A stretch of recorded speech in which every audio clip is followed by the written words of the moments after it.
Yeah, I think that there's no guidebook for great loss, and there's many manifestations of it. I think it kind of hits you like waves of like, this is what changed, this is what's different.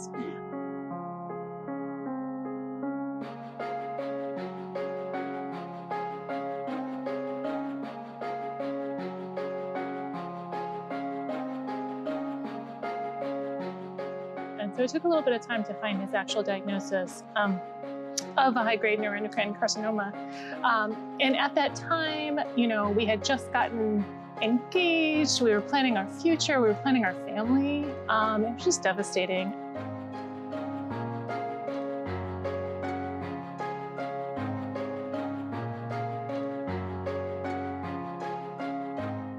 But what we didn't realize was, in addition to how emotionally and physically taxing it would be, is how financially taxing it would be.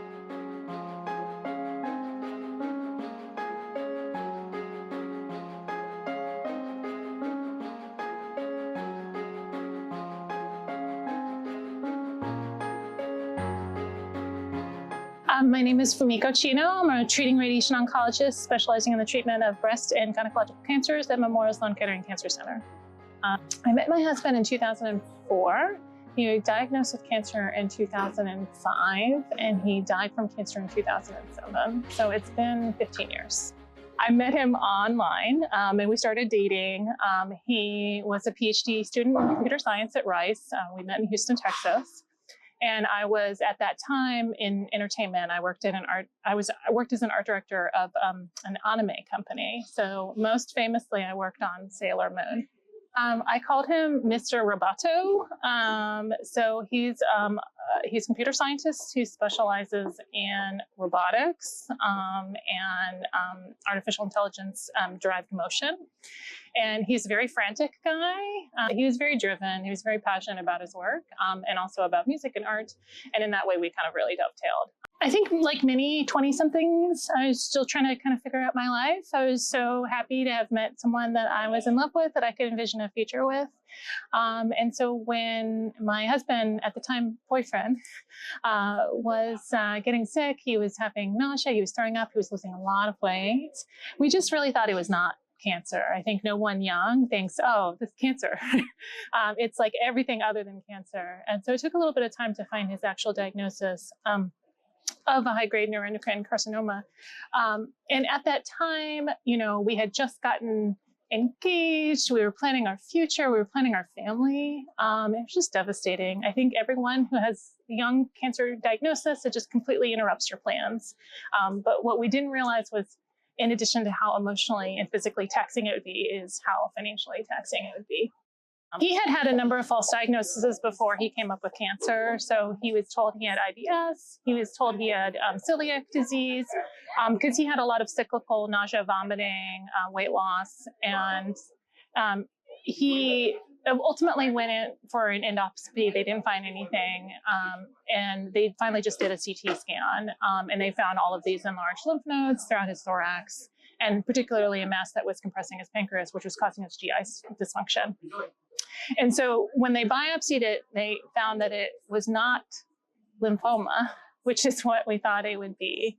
I knew that we were in for a delightful cancer adventure with unknown destination. We actually ended up, it was such a long time period in between kind of the initial workup and when we actually found out what kind of cancer he had. We actually jumped ship in Houston, Texas, and I manifest my own privilege by going actually to where my mom is a radiation oncologist, and so we went to her facility to facilitate the workup.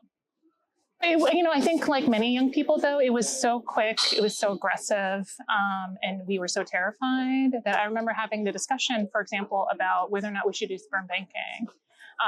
And they said, well, it's going to delay the process of starting chemotherapy by about a week. It actually takes way less longer for a guy than it is for a woman. But even that week felt important because you could feel actually the lymph nodes in his neck growing. And so we said, we won't do that. We'll just move forward with chemotherapy. He started on a Saturday, which I was like, in medicine, when I say he started chemo on a Saturday, they're like, oh yeah, they really wanted him to start because no one starts on the weekend. We were just terrified. You know, again, we didn't realize at that point that insurance was going to be a problem. At that point, insurance had kind of covered everything. So he started the treatment for intense chemotherapy, platinum-based therapy, and he started on a Saturday. By Monday, when he saw his oncologist, he could feel the difference. Like it actually responded that quickly, which made us think it was the right thing, even though we knew it was a sacrifice for our imaginary future children. You know, he went through many, many cycles of that, had a good response, a good partial response, had a little bit of a break, and then had progression. And then he ended up, I think, probably being on off of therapy for maybe a couple months tops. He was pretty much always on treatment from the time he was diagnosed until the time he died, within a year and a half of his diagnosis. I think there's nobody signs up to be a patient and nobody signs up to be a caregiver, but you do it because you're trying to survive and you're trying to support the people you love. And I was so impressed with him, with his resilience at being able to continue working as a computer scientist through really intensive treatment. He always said, and this is something that he would have researched, so I trust him, that he received more platinum-based therapies than Lance Armstrong did. So he had a lot of cycles of chemotherapy. And he had, you know, the standard nausea, vomiting, weight loss. He had diarrhea. He had incredible pain. He had a lot of anxiety. And it was all sort of this constellation of things, which means that we were in the emergency room all the time. We were admitted to the hospital multiple times. You know, he dealt with a series of infections. And it was just a lot to balance. I was still trying to work. I think, you know, our income was important to preserve as well. And so it was just balancing everything. I remember at one point, he wasn't answering his phone. I think I texted him, "Are you doing okay?" And he didn't answer. He didn't answer the next 2 hours later. I called him. He didn't pick up the phone, you know. And at this point, it'd been 4.5 hours. I'd been trying to get a hold of him. I couldn't get a hold of him. So I ended up actually driving home from work to check on him. And he was just doing computer science coding. He had taken his pants off. At that point, he had more than one pair of pants. And they were just in the bedroom and his cell phone was in his pocket. And he was just a normal 20-something-year-old dude, which is what they do. It's really interesting because I actually tell my story fairly frequently because it's a motivator for the research that I do. But anytime so my spiel is pretty well polished. But sometimes if I'm trying to provide a little bit more detail or color, I'll think of a story like Andrew with his pants on the floor, you know, coding his boxer shorts. And it brings up those memories. And then, you know, just those hopes and fears that kind of come along with that. There's no guidebook for great loss. And there's many manifestations of it. I think it kind of hits you like waves of this is what changed, this is what's different, this is what my future is. I was uninsured after he died, actually, for over almost 2 years. I lost my health insurance with his loss. I also lost my purpose. I had these debts, but I also didn't have, I was sort of stubbornly sticking it out. We had moved to Michigan for his faculty job.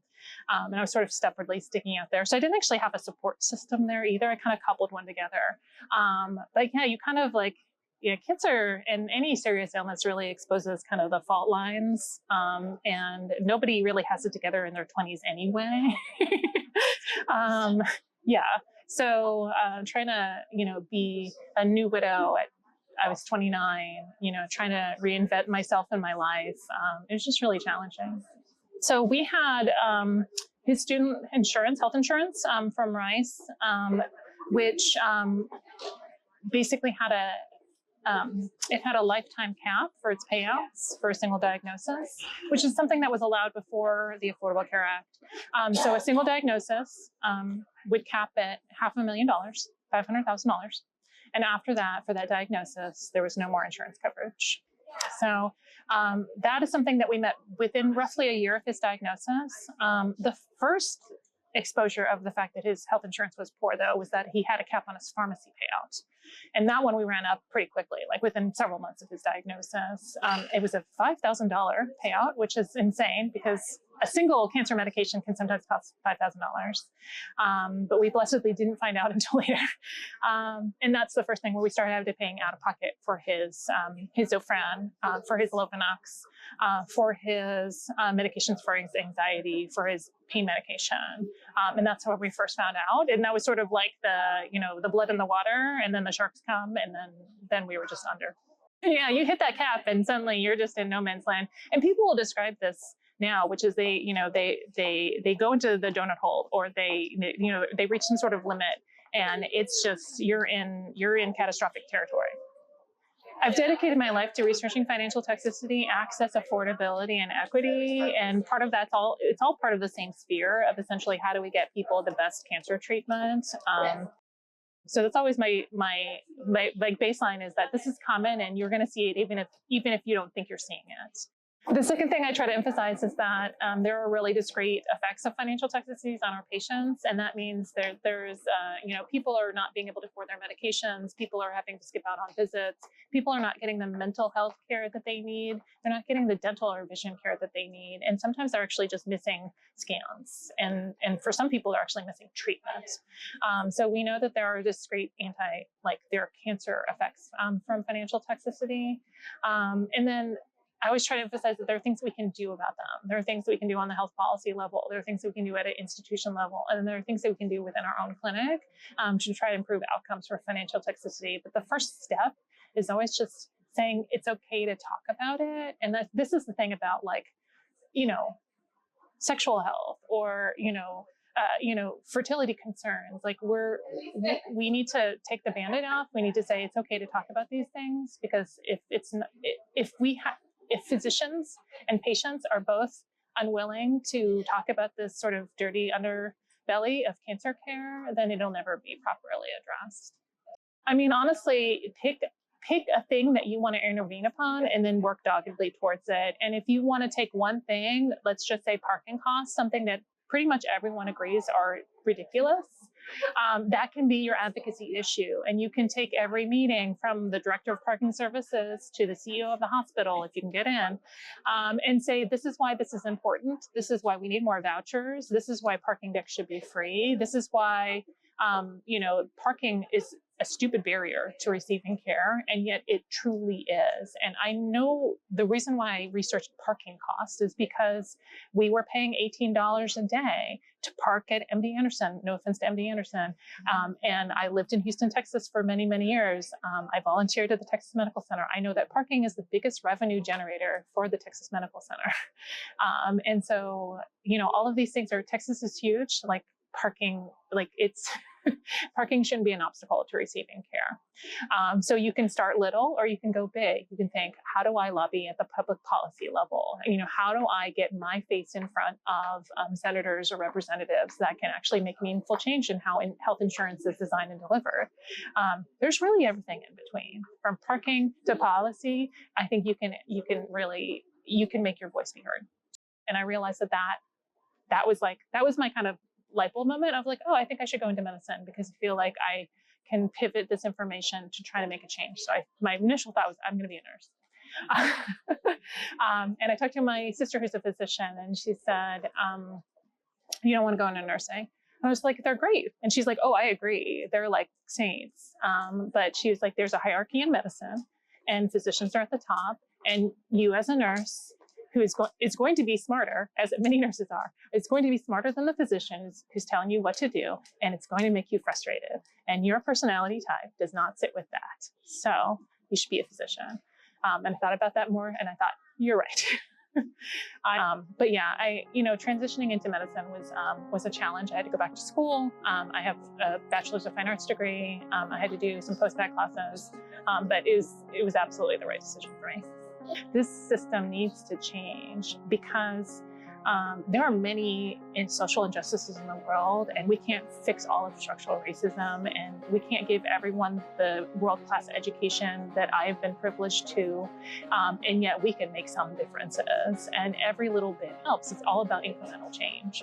or think about Andrew every single day. I mean, I think the thing is that this is mission-driven research. This is mission-driven care. And like my care is delivered like for the best outcomes for my patients, but then for like all patients, right? So I can't save Andrew, but maybe make cancer treatment a little easier for the next person.